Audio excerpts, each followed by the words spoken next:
Revue de presse du mercredi 30 avril 2025. La qualité au cœur du développement. Le président honore les champions de l'excellence sénégalaise.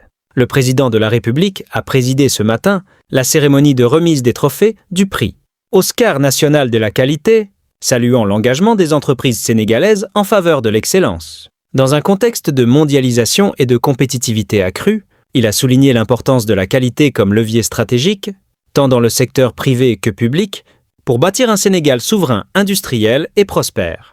À travers cette distinction, l'État réaffirme sa volonté d'inscrire le pays dans les standards internationaux et les chaînes de valeur mondiales, conformément à la vision Sénégal 2050. Le chef de l'État a félicité les lauréats et exhorté toutes les organisations à s'inscrire dans une dynamique d'amélioration continue, indispensable à la transformation économique nationale. Presse sous pression, la CAP dénonce une offensive contre la liberté médiatique au Sénégal et lance un plan d'action structuré.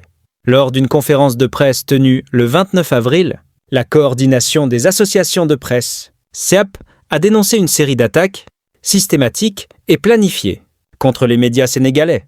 Depuis mai 2024, elle affirme que le secteur est victime d'assauts politiques traduits par des difficultés financières, des mesures administratives jugées arbitraires et, plus récemment, un arrêté ministériel visant plus de 200 entreprises de presse pour non-conformité au Code de la presse. La CAP dénonce une criminalisation illégale de l'activité journalistique, un climat de peur grandissant et l'absence de mécanismes de recours. Pour riposter, la CAP lance un plan d'action structuré. Dépôt collectif de recours devant la Cour suprême, accompagnement juridique des entreprises concernées et mobilisation nationale durant tout le mois de mai.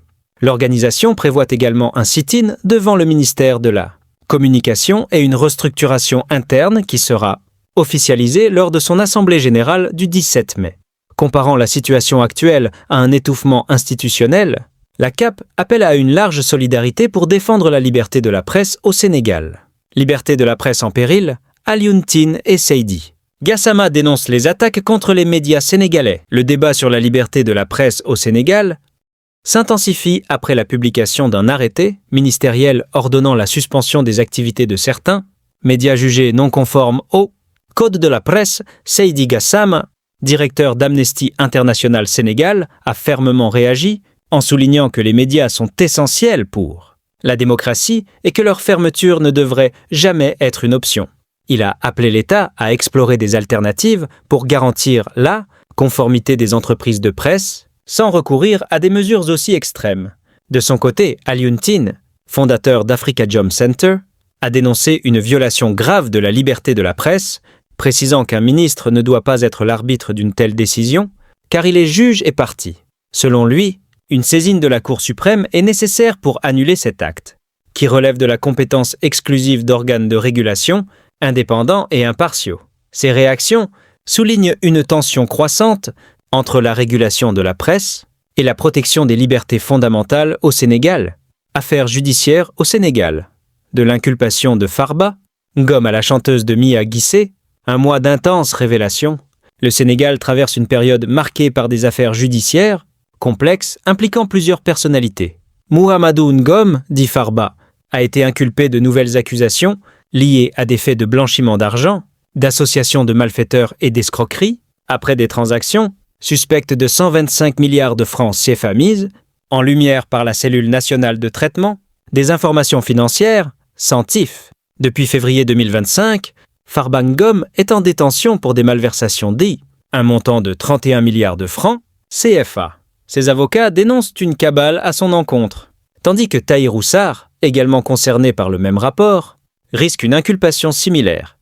Parallèlement, la chanteuse Mia Guissé a été auditionnée par la brigade de la cybersécurité après une plainte déposée par l'ONG Jamra pour ses propos jugés controversés dans sa chanson Nadoug. L'artiste a affirmé que la phrase incriminée était une métaphore footballistique et qu'elle n'avait aucune intention malveillante. La procédure a duré 6 heures, mais son avocate a souligné que Mia Guissé était restée sereine. Enfin, l'ex-directeur général de West African Energy, Samuel Sarr, continue de croupir en prison malgré des demandes de libération pour des raisons de santé, en raison de son implication dans un Scandale d'abus de biens sociaux de 8 milliards de FCFA. Ces affaires témoignent de l'intensité des débats juridiques et médiatiques au Sénégal. Basketball Africa League. ASCVD domine le champion en titre Petro Luanda. L'US Monastir poursuit sa série de victoires. L'association sportive de la ville de Dakar, ASCVD, a signé une victoire spectaculaire contre le champion en titre, Petro Luanda, sur le score de 65-64, lors de la 3e journée de la Africa League.